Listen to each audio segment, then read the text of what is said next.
Tonight now on a KARE 11 News exclusive, a detainee picked up during Operation Metro Surge is sharing what life is like for people inside ICE's massive detention center in El Paso, Texas. It's the same facility under scrutiny for overcrowding and allegations of medical neglect. Here's our Sammy Salina. Algo está cayendo aquí. A harmonious life in Alfredo Salguiro's home was interrupted in January with a cacophony at his doorstep. It's okay. It's okay. Feeling that in my own house, it was like really disappointed. Into our door. Federal agents broke through his door and detained Alfredo and his daughter Astrid, leaving his youngest, Jaylee, who does have citizenship.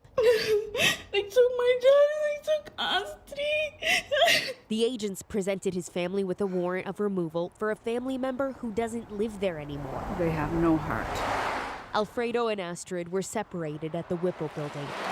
Alfredo was taken to Candy-Ojai County Jail in Wilmer, where they have an agreement with ICE. My biggest fear was like if they would decide to deport me to my country. His attorney tells us he's been a temporary protected status holder for more than 20 years and has a current pending application. It was a really bad experience. It was my first time being in jail, you know. He says spaces were filled with both ICE detainees and jail inmates. Candy-Ojai Sheriff Eric Tollefson confirmed that while they are kept together, they're separated by security levels. Knowing that he was in a place like that was very heartbreaking, broke my heart.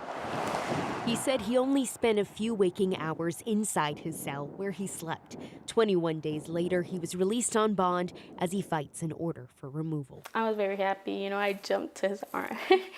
But Astrid took a different path from the Whipple building that January day. They had our hand tied, our legs tied together as well. In the airplane. She was flown to El Paso's Camp East Montana Detention Center. There was about 80 women just in that big room. Inside, that's where the bathrooms are, the showers are, and that's where we were the whole time. What was the food like? It was horrible. It was like canned food that they would just plate up. It was horrible. Meanwhile, her family didn't know she was taken. We were very worried. We're like, where is she? She wasn't showing up in the system. Yeah, after being there for 2 days, I was able to finally make a call to my family. She spent time getting to know the other women there. Talk about how we had gotten detained, most of them going to work, some of them while putting their kids into the school. Eventually, she was taken to Karnes County Correctional Facility before she was deported to El Salvador 2.5 weeks after being detained. Neither Astrid nor Alfredo has a criminal record in Minnesota beyond misdemeanor driving offenses. After being here so long, it's taking me a while to get used to it again. They say their life's rhythm is now filled with dissonance. Sammy Solina, KARE 11 News.